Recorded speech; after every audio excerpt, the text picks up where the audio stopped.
안녕하십니까. KB증권 주식전략 이은택입니다. 오늘은 3월 증시 전망에 대해서 말씀드리겠습니다. 저희는 장기적으로 저PB주에 대해서 수급적으로 긍정적이라는 의견을 가지고 있습니다.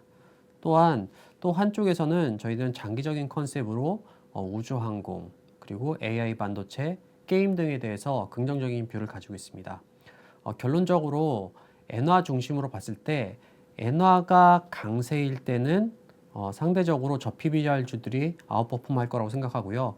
엔화가 약세인 시기에는 아까 말씀드렸던 우주항공, 그리고 AI 반도체, 그리고 게임 같은 것들이 아웃퍼폼 할 거라고 생각합니다. 그래서 이것들이 전반적으로는 퐁당퐁당 서로 선서를 바꿔가면서 가는 증시를 생각을 하고 있습니다. 왜 그렇게 생각하는지를 차트를 통해서 말씀을 드리겠습니다. 밸류 프로그램에 대해서 사실 국내에서는 굉장히 좀 뭐라 그럴까요? 약간 비관적으로 보는 시각들이 실제로 많은 것 같아요. 그래서 정책이 나올 때마다 약간은 조롱 섞인 어떤 그런 반응이 보이기도 하는데, 저희는 뭐 그 밸류 프로그램이 실제로 얼마나 효과적으로 힘을 발휘할지는 사실 그거에 대해서는 정책들이 진행되는 것들을 보면서 판단할 수 있고 정책이 나와봐야 안다라고 생각을 하고 있습니다. 다만 그런 것들을 제외하더라도 수급적으로 긍정적인 점들은 우리가 간과할 수 없다는 게 저희 생각이에요. 그래서 저희 저번 달의 것도 마찬가지지만 밸류 프로그램은 수급적으로 긍정적이다가 저희 지금 초기의 뷰입니다. 그리고 초기 아이디어는 수급적으로 긍정적이다는 거고, 그 중기적으로는 밸류 프로그램은 향후 정책이 더 중요하다는 뷰를 가지고 있습니다. 예를 들면은 초기에 정책이 나왔을 때 시장에서 기대하던 어떤 배당 분리과세라든지 상법 개정 아니면 강제적인 조항들, 이런 것들은 사실 생각보다는 많이 빠져 있었죠. 근데 그렇다고 해서 이게 앞으로 이런 것들은 전혀 안 할 거냐? 그렇지 않겠죠. 시장의 어떤 분위기를 보고, 그리고 이런 것들이 좀 더 논의가 이루어지면은 후속 정책들이 일본 같은 경우에 봐서도 거의 20차 가까이 계속 후속 정책이 나왔고, 처음에는 정책 기대하면 올랐다가 정책이 나오면 실망감이 약간 빠졌다가 후속 정책이 나오면 또다시 오르고, 이런 것들이 계속 반복이 되기 때문에 저희는 중기적으로 오히려 추가 정책이 더 중요하다는 생각을 가지고 있습니다. 일단 수급적인 측면을 먼저 보신다면은 기관과 외국인이 저PBR주들을 좀 많이 샀는데, 그 중에서도 외국인이 거의 기관보다 2.5배 이상 더 많이 샀다라고 보시면 될 것 같습니다. 그렇기 때문에 지금은 기관들이 주도하고 있고, 특히 외국인이 주도하고 있고, 기관 같은 경우에는 2월 둘째 주 들어서 거의 안 사고 있는 반면에, 외국인 같은 경우는 2월 둘째 주 이후로도 2주 이상의 저PBR들을 순매수하고 있다는 점들이 특이점이라고 할 수 있겠습니다. 그렇다면은 외국인들이 결국엔 어떻게 들어오냐에 따라서 저PBR들의 희비가 많이 갈리는데, 이걸 어떻게 기준을 볼 수가 있을까요? 저희는 엔화가 가장 중요하다는 생각을 가지고 있습니다. 이거에 대해서는 저번 달에 자세히 말씀드렸으니까 이번 달에는 잠깐만 짚고 넘어가는 정도로 알아보겠습니다. 엔화에 대해서 보시면은 보시다시피 일본 증시가 글로벌 증시에 비해서 한국 증시가 언더퍼폼했던 게 6월달, 1월달 두 차례가 있었는데, 두 번의 공통점은 모두 일본 증시가 급등했던 시기라는 공통점이 있습니다. 일본 증시도 지금 뭐 역사적 신고가를 넘어서 굉장히 강세지만, 이게 계속 강세로 꾸준히 갔던 게 아니라 5, 6월 그리고 1, 2월 두 번에 걸쳐서 급등했고, 나머지 기간에서는 사실은 오히려 주가가 소폭 하락하는 모습을 보였습니다. 그렇다면은 5, 6월과 1, 2월엔 어떤 일이 있었기 때문에 우리나라 증시는 언더퍼폼하고 일본 증시는 급등했던 걸까요? 그게 바로 그 시기에 5, 6월과 6월과 1월에 있었던 일이 바로 금리 인하 기대감이 되돌리면서 달러는 강세, 엔화는 약세를 보였던 시기입니다. 엔화 약세는 그리고 일본 증시의 자금 유입을 부르는 결정적인 요인이 되죠. 그렇기 때문에 저희는 엔화에 따라서 거의 모든 자금들이 지금 배분되고 있다라고 보고 있습니다. 저희가 저번 달에 이렇게 말씀을 드렸고, 실제로 엔화가 어떤 영향을 미쳤는지를 한번 살펴보겠습니다. 실제로 걔가 굉장히 큰 영향을 미쳤어요. 먼저 저PB주, 여기 가운데 있는 게 저PB주들의 코스피 대비 상대 성과를 그려놓은 건데요. 보시다시피 1월 말부터 2월 초까지 굉장히 강세를 보였고요. 사실 2월 달에 우리가 굉장히 뉴스가 많이 나왔지만, 실제적으로 2월 둘째 주부터는 저PBR들이 그렇게 큰 재미를 보지 못했어요. 그냥 횡보하는 정도, 오히려 약간 약보합하는 형태들이 나타났습니다. 근데 2월 둘째 주부터는 어느 정도 쉴 거라는 거를 우리가 예상할 수 있었어요. 뭘로 예상할 수 있었냐? 그럼 저희가 얘기하는 게 엔화가 중심에 있다는 거죠. 엔화를 보면 알 수 있었어요. 엔화가 2월 둘째 주부터 강세 진행이 멈추고 다시 약세로 전환했지요. 엔화가 약세로 전환했어요. 그렇다면 왜 전환했을까요? 엔화가 약세로 전환했다는 얘기는 달러가 강세고 엔화가 약세로 갔다는 얘기겠죠. 2월 2일 날 뭐가 있었냐면은 미국의 고용지표가 발표됐는데 고용지표가 아시다시피 굉장히 서프라이즈로 발표됐습니다. 그리고 그 다음 주에 미국의 CPI 물가가 발표됐는데 이 물가 역시 상당히 예상보다 강한 숫자가 나왔어요. 그럼 달러는 어떻게 되겠습니까? 데이터가 생각보다 강하게 나왔으니까 달러는 강세로 갔겠죠. 달러가 강세로 갔으면 상대편에 있는 엔화는 약세로 이동했을 거라는 걸 알 수 있는 거죠. 또 하나를 본다면은 2월 15일 날 일본의 4분기 GDP가 발표되는데 예상은 0.2%로 플러스가 났을 거라는 게 예상이었어요. 근데 결과는 마이너스 0.1로 오히려 마이너스를 기록했어요. 그러면서 야, 일본이 그럼 긴축으로 쉽게 돌지 못하겠네 라는 생각이 들면서 엔화가 약세로 갔죠. 그러니까 어떻게 됩니까? 저 PBR주들 상대적으로 퍼포먼스가 좀 약해졌고요. 반면에 증시도 보면 한국 증시는 좀 재미없었던 반면에 일본 증시는 역사적 신고가를 뚫고 날아가는 일이 벌어졌죠. 왜냐? 엔화가 약세기 때문이라는 거죠. 최근에 거의 한 달 넘게를 이 엔화에 따라서 거의 주가가 움직여요. 심지어 그 하루 이틀 정도의 주가도 엔화가 약세로 간 다음에는 우리나라 증시가 상대적으로 약세고 일본 증시가 강세인 모습이 보였고요. 그리고 아까 말씀드렸듯이 저 PBR주들은 엔화가 약세로 가는 동안에는 저 PBR주들은 상대적으로 퍼포먼스가 좀 저조했고 반면에 그 PBR 중에서 저희들이 좋아하는 AI 반도체라든지 아니면 우주항공이라든지 뭐 이런 주식들은 강세를 보이는 모습들이 반복적으로 나타났죠. 그래서 저희는 엔화가 굉장히 중요하다고 생각해요. 그럼 향후 엔화는 어떻게 움직일까요? 거기에 대해서 생각해 보겠습니다. 엔화가 강세로 갈지 약세로 갈지 저희 엔화가 강세가 한국 증시와 저 PB주에 좋다고 말씀드렸죠. 엔화 약세는 우리나라 성장주를 사든 저를 찬수가 된다고 말씀드렸고요. 엔화가 어떻게 될지를 보기 위해서는 일단 달러화가 어떻게 될지 보는 게 중요합니다. 달러화를 어떻게 될지 보기 위해서는 이번 달 20일경에 있는 FOMC가 가장 중요한 역할을 하는 거죠. 일단은 연준은 이게 12월 점도표인데요. 12월 점도표에서 75bp 올해 75bp 금리 인하를 예고한 상황입니다. 지금 시장의 예상은 어떻게 되고 있냐? 시장의 예상은 여기 12월을 보시면은 이렇게 이 표를 어떻게 보시냐면 이 한 칸이 금리 인하 한 번씩입니다. 네, 보시면은 한 번, 두 번, 세 번. 약 75bp 금리 인하를 60에서 70% 확률로 반영을 하고 있습니다. 그렇다면 아까 75bp 이미 시장에서는 금리 인하에 대한 기대감을 상당히 되감아 올린 상황이라고 보시면 될 것 같아요. 그래서 뉴스에서는 야 데이터 굉장히 세게 나온 거 봐라. 연준이 금리 인하를 그렇게 쉽게 하기 어렵다 이런 얘기도 나오고 있지만 그 말이 사실이긴 하지만 이미 시장은 그거를 초과해서 반영을 하고 있다는 거죠. 그렇기 때문에 최소한 지금은 이미 연준 정책에 대해서는 제로 베이스에 이미 도달했거나 아니면 그거보다 약간은 더 매파적인 기대를 시장은 하고 있다라는 거죠. 그렇기 때문에 연준이 금리 인하 쉽게 못해 이런 말에 지금 휩쓸릴 필요가 없는 거죠. 이미 그거를 시장은 프라이싱을 한 상태니까요. 그리고 지금부터는 제로 베이스에서 앞으로 어떻게 될지가 이제 중요한 상황입니다. 앞으로 어떻게 되는지를 보기 위해서는 일단 한 가지만 본다면 저희들은 이 FOMC 직전에 나오는 베이지북을 볼 것을 권고드립니다. FOMC 전에 베이지북이 나옵니다. 이 베이지북이란 건 뭐냐면은 FOMC 한 2주 전쯤 나오는데요. 각 지역 연은들이 경제 상황에 대해서 서베이를 통해서 경기 판단을 적는 거예요. 뭐 그래서 교수님들이라든지 기업의 어떤 경영자들이든지 이런 사람들을 다 서베이를 해요. 그래서 어떻게 경제가 될 것 같다라는 것들을 결과를 내는 게 바로 이 베이지북입니다. 이 베이지북이 중요한 이유는 이거예요. 저번 달에도 잠깐 말씀드렸지만 이 최근에 이제 하드 데이터와 소프트 데이터의 디커플링 되고 있다. 이거 저번 달에 말씀드린 내용이에요. 하드 데이터는 이제 서베이를 통해서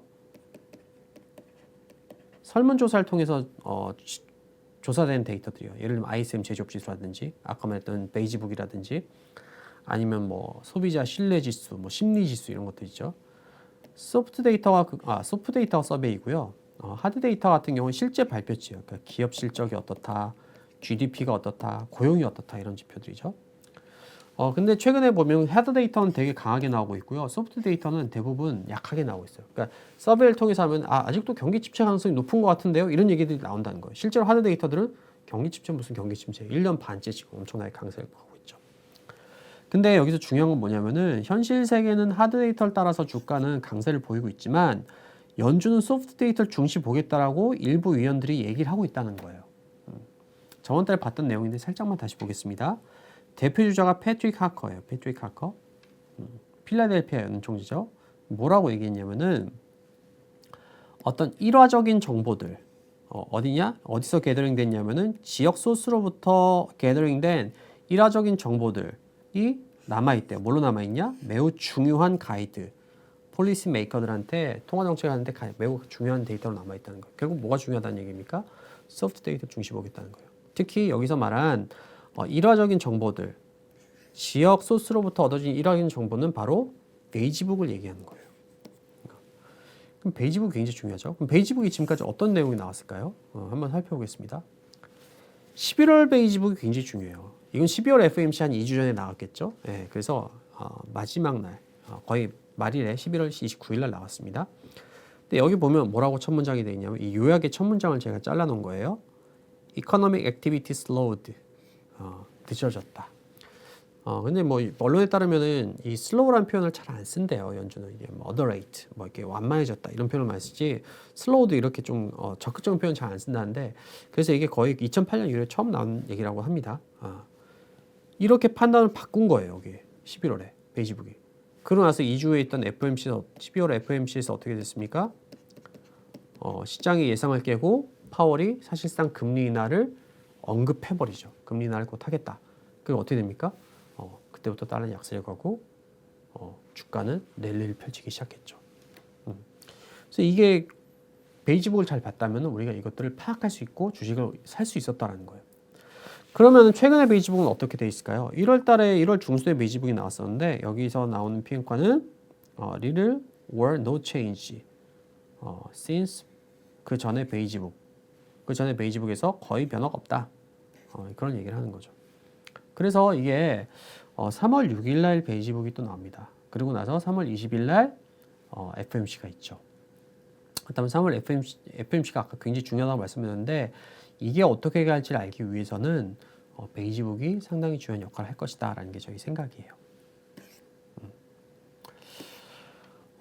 실제로 지금 엔화와 달러를 보면은 지금 차트가 이렇게 돼 있어요. 지금 152엔 정도가 저항선을 가지고 있고요. 그리고 한 140엔 정도의 바닥이 상정돼 있어서 박스권에서 지금 왔다 갔다 하고 있고 굳이 선을 그은다면은 뭐 이런 선들도 그어지고 있습니다.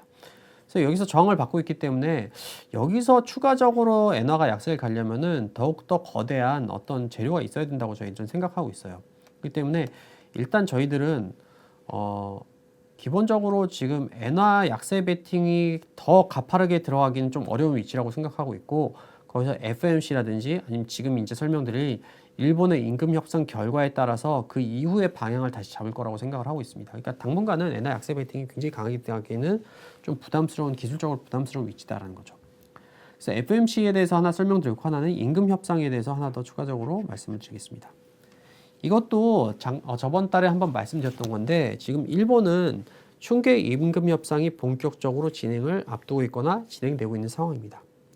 3월 중순 정도까지가 되면은 대체적으로 윤곽이 잡힐 거라는 거고 일본 정부의 목표는 지속 가능한 임금 상승을 만들어내서 일본의 잃어버린 20년, 30년에서 이제 탈출하겠다는 게 일본 정부의 목표예요.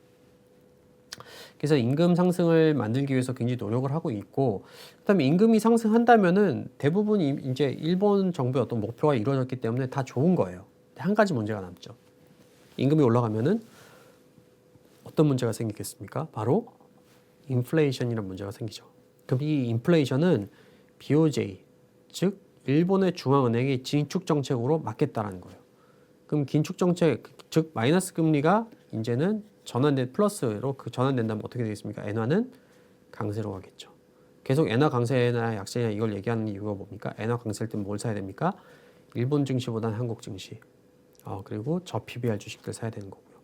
엔화 약세 때는 한국 증시보다는 일본 증시가 낮고 그리고 우리나라 증시 내에서는 고퍼주들, 아까 말씀드렸던 저희들 뭐 우주항공이나 뭐 하여튼 아니면 뭐 AI 반도체 이런 쪽이 낫다라는 거죠. 그래서 앞으로 임금 협상 결과를 잘 봐야 된다는 거죠. 지금 임금 협상은 그냥 간단히 말씀드리면은 3% 후반 이상은 나와야지 엔화 약세에 영향을 미칠 거라는 거예요. 그러니까 3%나 3% 후반이나 4% 이상이 나와야지 BOJ가 결국엔 마이너스 금리를 포기하고 긴축적으로 돌 수 있다라는 거죠. 만약에 3% 중반 이하가 나온다라면은 BOJ에서 굉장히 긴축적으로 갈 가능성은 더 낮아진다고 보시면 돼요. 그래서 이 결과가 아까 말씀드렸듯이 3월 중순 정도면 나오거든요. 그렇기 때문에 한번 보시고 만약에 일본의 이런 정책들이 임금 인상이 4%를 넘는지 아니면 그것보다 훨씬 못 미치는지 이거에 따라서 이번 달 하순에 주가 방향이라든지 아니면 어떤 업종에 베팅해야 되는지는 크게 바뀔 것이다라고 생각합니다. 그래서 이걸 잘 보실 필요가 있다. 이렇게 말씀드리겠습니다. 그래서 저희들은 지금까지 수급적으로 긍정적이다라는 쪽에 포커스를 맞췄고 그리고 외국인 수급 위주로 살펴봤어요. 그 외국인 수급은 엔화가 거의 결정한다. 그럼 엔화가 어떻게 움직일지는 앞으로 두 가지 이벤트가 굉장히 중요한데 하나는 FMC는 이제 베이지볼 볼 필요가 있다고 했고요. 물가 물론 이런 것도 중요하죠. 그리고 또 하나는 일본의 인단역 결과를 보면은 BOJ가 어떻게 움직이는지 알 수 있다는 거죠. 그리고 내국인 수급도 한번 볼 필요가 있어요. 지금은 외국인이 주로 사고 내국인은 매도하는 쪽으로 저 PBR주를 대응하고 있지만 내국인 수급도 들어올 여지가 있죠. 왜냐면은 과거에 정부 정책과 금융 상품이 어떻게 결합했는지를 보면 알 수가 있어요.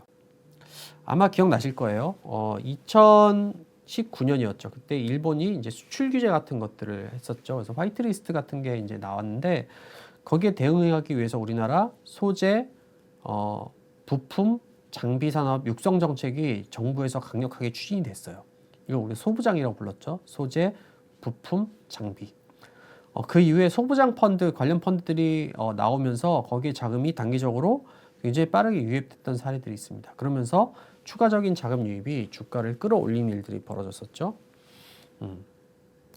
그리고 그 이후에도 있었죠. 팬데믹 이후에 K 뉴딜 정책을 아마 기억하실 겁니다. 그래서 K 뉴딜 정책이 나오면서 그때 인덱스가 발표되고 인덱스를 따라가는 여러 가지 ETF 상품들이 나오면서 또 자금이 상당히 유입했던 사례들이 있어요. 그러면서 주가를 한 번 더 강력하게 끌어올렸던 사례가 있죠. 그래서 그런 것들이 아마 저희가 볼 때는 비슷한 것들이 상품들이 지금 저 밸류 관련돼서도 나온다는 뉴스들이 굉장히 많이 있죠. 그래서 그런 것들이 자금을 한 번 더 끌어올리면서 수급적으로 긍정적인 영향을 한 번 더 만들 가능성이 있다라고 판단을 하고 있습니다.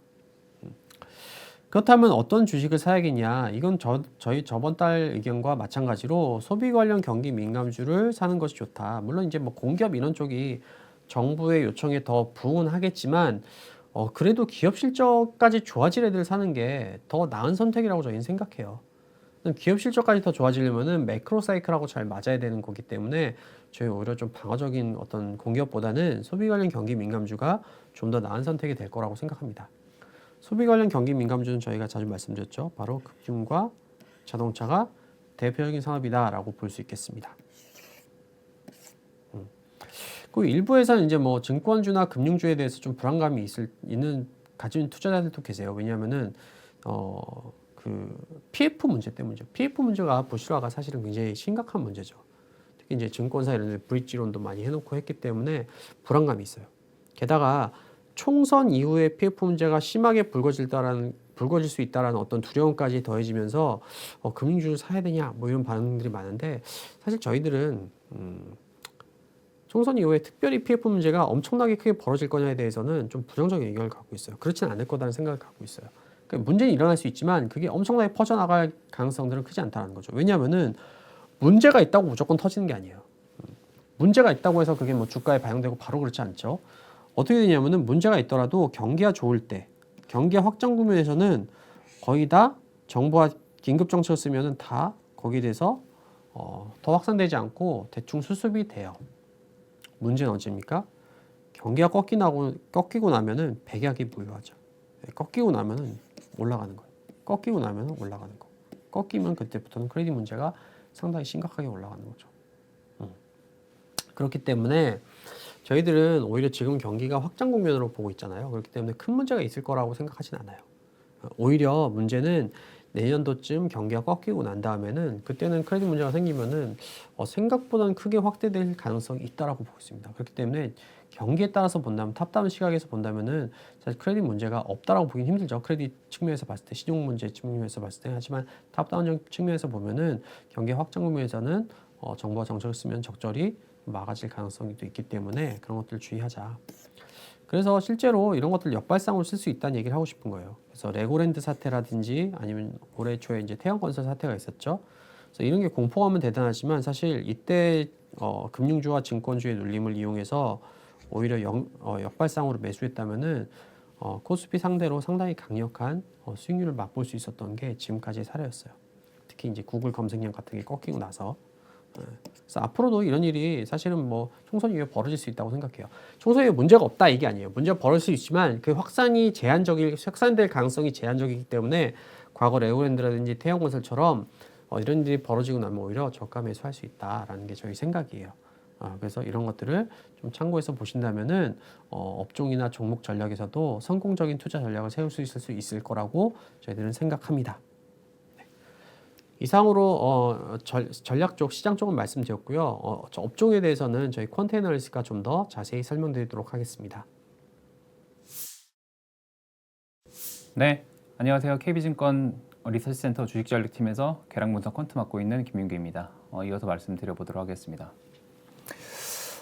밸류 프로그램이 지금 1월 말부터 계속 이슈가 되고 있는데 주가는 2월 중순까지 상승으로 반응하다가 중순 이후부터는 좀 조정을 받는 그런 양상이죠. 그러면서 업종별로 차별화도 굉장히 많은 업종들이 왔다 갔다 하고 있는데 제가 말씀드릴 부분은 이 밸류 프로그램에 대한 기대감이 반영된 지 한 달 가량이 지났는데 그 한 달이 약간 넘는 시간 동안 우리 주식시장의 3대 투자 주체, 개인, 외국인, 기관 이 3대 투자 주체는 실제로 이 밸류 프로그램의 중심이 되었었던 저 PBR 종목들에 대해서 또는 그 반대편에 있는 고 PBR 종목들에 대해서 어떻게 생각이 바뀌었는가를 몇 가지 데이터들을 통해서 좀 살펴보도록 하겠습니다. 일단 결론적으로 저 PBR 종목들에 대해서 관심이 가기 시작한 것은 맞지만 기존에 사람들이 선호하던 주식들, 즉 성장성이 나오는 그런 비싼 주식들에 대한 선호도가 완전히 바뀌진 않았다로 정리해 볼 수 있을 것 같습니다.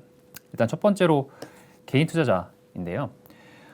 개인 투자자들 같은 경우에는 굉장히 좀 다양한 성향을 갖고 있죠. 장기적으로 투자를 하는 사람들도 있는 반면 단기적으로 하는 사람들도 있고 또 업종이나 이 종목에 대한 생각도 굉장히 많은 생각이 모여 있는 그런 집단이기 때문에 뭘 사고 뭘 팔고 이것보다는 거래를 어떤 종목 위주로 많이 하는가 이게 개인 투자자들의 관심을 나타낸다라고 좀 볼 수가 있습니다.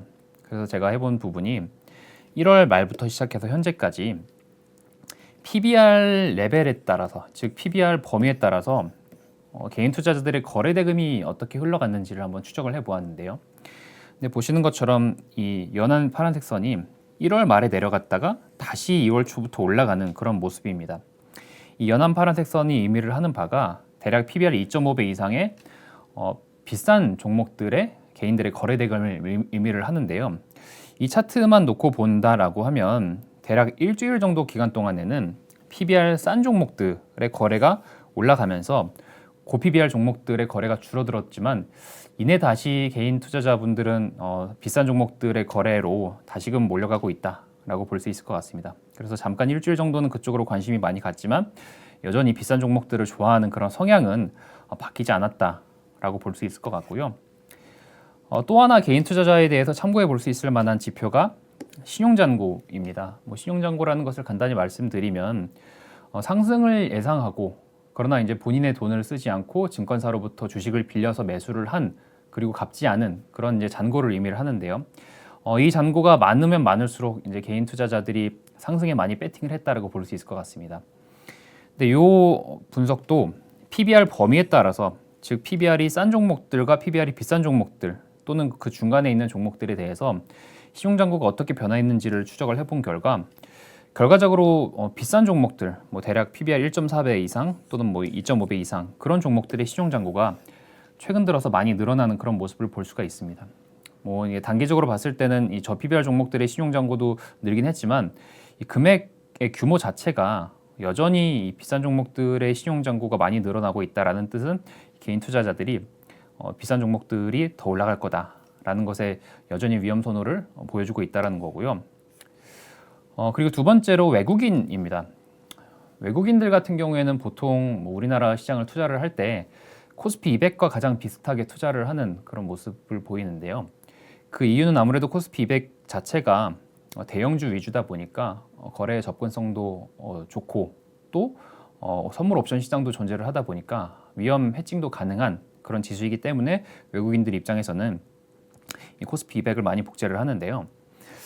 이 코스피 200 종목들에 대해서 마찬가지로 PBR 범위별로 나눈 다음에 이 외국인들의 입장 변화가 어떻게 일어났는지를 한번 살펴보았습니다. 일단 위에 있는 테이블은 매수 매도를 본 것이고요. 그거를 이제 지분율의 변화로 보았습니다. 근데 1월 말부터 시작해서 지분율 변화가 가장 높게 일어난 PBR 레벨이 대략 한 0.4에서 0.7배 정도 종목이더라고요. 그러니까 이 뜻은 물론 그 밑에 있는 더 싼 종목들, PBR 0.4배 이하 종목들도 많이 있지만 외국인들이 그 한 달의 기간 동안 가장 많이 지분율 변화를 통해서 선호도를 올린 그 PBR 레벨은 너무 싼 종목들보다는 적당히 싼 뭐 그런 종목들이었다라고 볼 수 있을 것 같고요. 물론 평균적인 지분율 변화로 보면은 다 같이 사고 있습니다. 그러니까 다 같이 사고 있는 와중에 약간 적당히 싼 0.4에서 0.7배 정도 되는 종목들에 대한 선호도를 가장 많이 올렸다라는 것이고요. 근데 요거는 이제 매수 매도의 변화만 본 것이고 또 한 가지 외국인 포지션을 볼 때 참고해 볼 만한 지표가 외국인 전체 포트폴리오에서 차지하는 비중과 시장에서 차지하는 비중을 비교를 해보는 겁니다. 그 비교가 중요한 이유가 예를 들어서 뭐 시장에서 반도체가 차지하고 있는 비중이 뭐 한 30% 정도 되는데 외국인들의 포트폴리오에서 차지하고 있는 비중이 20%다. 그러면 외국인은 반도체에 대해서 노출도, 익스포저를 시장보다 낮게 가져가고 있는 거겠죠. 그래서 외국인들은 반도체에 대한 이제 주가 그 변화에 덜 노출이 되는 그런 전략을 취하고 있다. 즉 반도체를 언더웨이트하고 있다. 이렇게 설명을 할 수가 있는데요. 그런 분석을 PBR 레벨별로 한번 나눠서 해봤습니다. 즉 싼 종목과 비싼 종목들에 대해서 외국인들이 어떤 스탠스를 취하고 있고 어떤 변화를 최근에 보여주고 있는가 이거를 한번 분석을 해보았고요. 결과적으로는 말씀드렸던 적당히 싼 종목들에 대한 선호를 올렸지만 반대로 비싼 종목들에 대한 선호도 올리는 그런 상황입니다.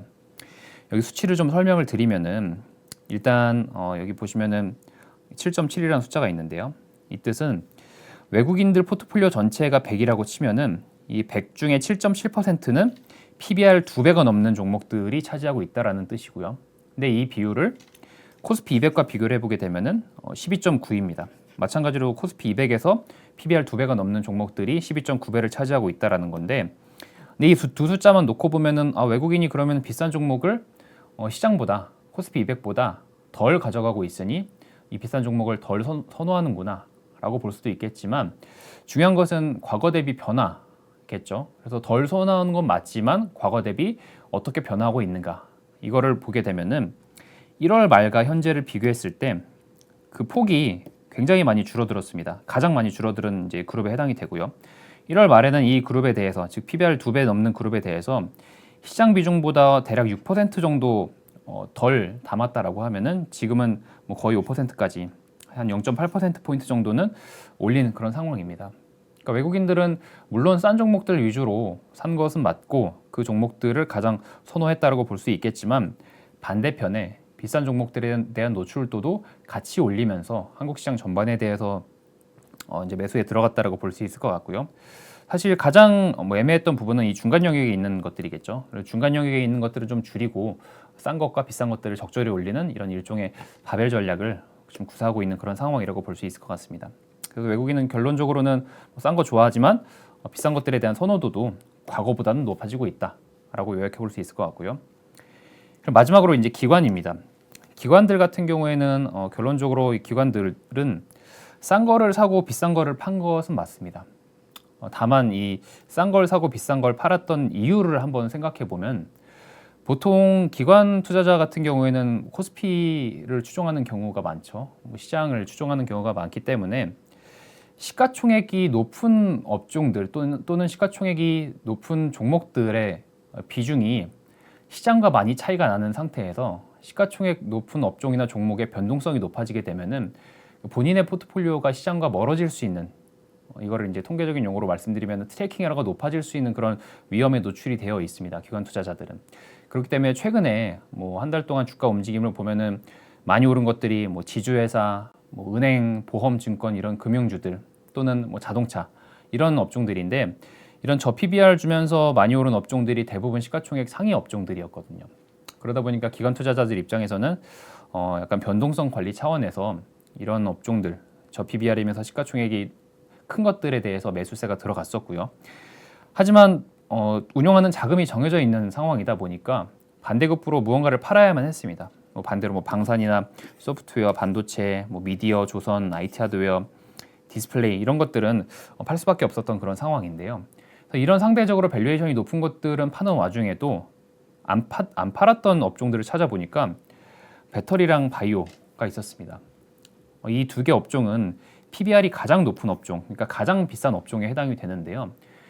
그러니까 싼 거를 어쩔 수 없이 사면서 반대급부로 비싼 걸 팔아야 했지만 그런 와중에도 가장 비싼 거는 안 판 그런 선택을 했다라고 볼 수가 있겠죠. 그래서 이 수치만 놓고 보면은 기관들이 시장 변동성에 대응은 잘 했지만 그 와중에도 이제 이런 비싼 업종들에 대한 선호도는 계속 놓지 않고 있었구나라고 읽을 수 있을 것 같습니다. 그래서 결과적으로는 이 세 투자 주체 모두가 대응을 하고 잠깐의 선호도도 이동이 있었고 싼 것들에 대한 선호를 외국인 위주로 좀 보여주긴 했지만 성장이 나오는 것들, 고밸류에이션 업종들에 대한 선호도 여전히 놓지 않고 있다라고 좀 결론을 내릴 수 있을 것 같고요.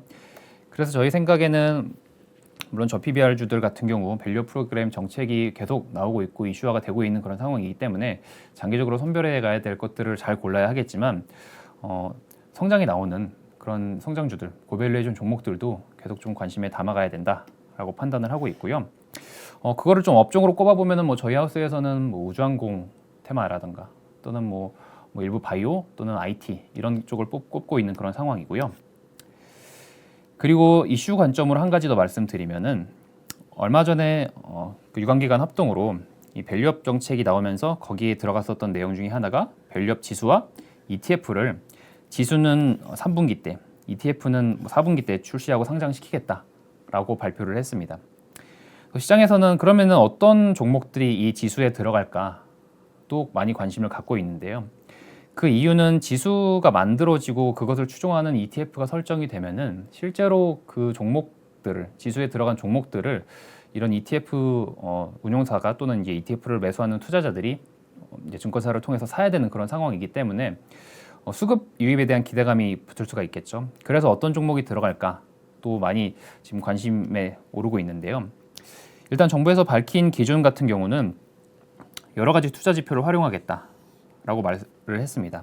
말씀드렸던 것들이 말로 나온 것들이 뭐 PBR, PER, ROE, 배당 성향, 배당 수익률, 그리고 현금 흐름 이런 것들을 이야기를 했는데요. 근데 가장 중요한 것은 이런 지표들도 중요하지만 기업 가치가 우수한 기업들, 즉 이제 주주 가치를 소중하게 생각하면서 기업 가치가 좋고 그러면서 또 미래의 기업 가치도 올라갈 수 있는 그런 기업들도 편입을 시키겠다라는 게 결국 목적일 것 같습니다. 그래서 이런 지표를 뭘 쓰는지도 중요하지만 실질적으로 주주환원을 열심히 하고 있고 또 이제 그런 의지를 열심히 드러내는 종목들을 찾겠다라는 게 가장 키포인트일 것 같고요. 근데 사실 뭐 PER, PBR, ROE, 배당 성향, 배당 수익률 여기까지는 기존의 거래소에서 사용하던 지수들에서도 많이 사용하던 그런 기준들입니다. 그래서 중요한 거는 현금 흐름을 어떻게 볼 것인가일 것 같은데요. 여기서 말하는 현금 흐름이라고 하면은 제 생각에는 주주 환원으로 활용할 수 있는 그런 재원을 얼마나 잘 갖고 있는가 이것을 나타내는 것일 것 같고요. 그래서 여러 가지 지표들을 또 생각해 볼 수가 있는데 일단은 가장 큰 범위에서의 그 현금 흐름이 좋은 기업을 뽑아보면은 일단 빚이 없는 기업이 현금 흐름이 가장 좋겠죠. 그래서 갖고 있는 현금이 이자 발생 부채보다 많은 그런 기업들이 가장 좋은 거 아니냐라고 꼽을 수 있겠지만 사실 그 비율을 따져보면은 우리나라 기업들 중에서 그런 이제 순현금 상태를 유지하는 기업들이 절반도 채 되지 않습니다. 그래서 그 기준은 매우 타이트한 기준일 것 같고요. 그것보다 조금 더 완화된 기준을 적용한다라고 하면은 결국에 이런 부채에 대한 것들을 모두 부담을 하고 난 다음에, 그러니까 이자를 모두 다 지급을 하고 난 다음에 그래도 현금이 많거나 또는 그래도 실적이 좋은 그런 종목들을 결국에 뽑겠다라는 생각이지 않을까라고 조심스레 좀 접근을 해볼 수 있을 것 같고요. 물론 어떤 기준을 쓸 것이고 그것에 따라서 어떤 종목이 나올지는 3분기 때 지수가 나올 테니까 그때 이제 두고 봐야 되는 일이고, 지금 시점으로 봤을 때는 그럼 그 후보가 될 만한 것들이 무엇일까를 추려볼 수 있을 것 같은데요. 일단 제가 이제 틀어드린 리스트 같은 경우에는 저희 KB증권의 월간 전략 자료에도 이제 전체 리스트가 첨부가 되어 있으니까 궁금하신 분들은 그 리스트를 좀 참고를 해보시면 될 것 같고요. 일단 여기 띄워드린 것들은 기본적으로 이제 정부에서 얘기했던 ROE 같은 경우도 높고, 그리고 배당 같은 경우도 이제 배당 성향, 페이아웃 레이시오죠. 이런 것들이 높고, 또 이제 현금 흐름 같은 경우도 괜찮은 그런 종목들을 한번 추려드린 거고요.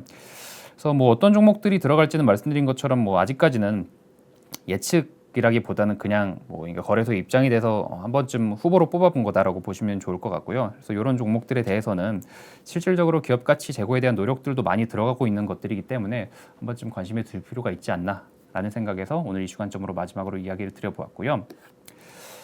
네, 저희 KB증권 주식전략팀에서 준비한 월간 전략은 오늘은 여기까지로 말씀드리도록 하겠고요. 다음 달 4월 달에 또 다른 내용으로 찾아뵙도록 하겠습니다. 감사합니다.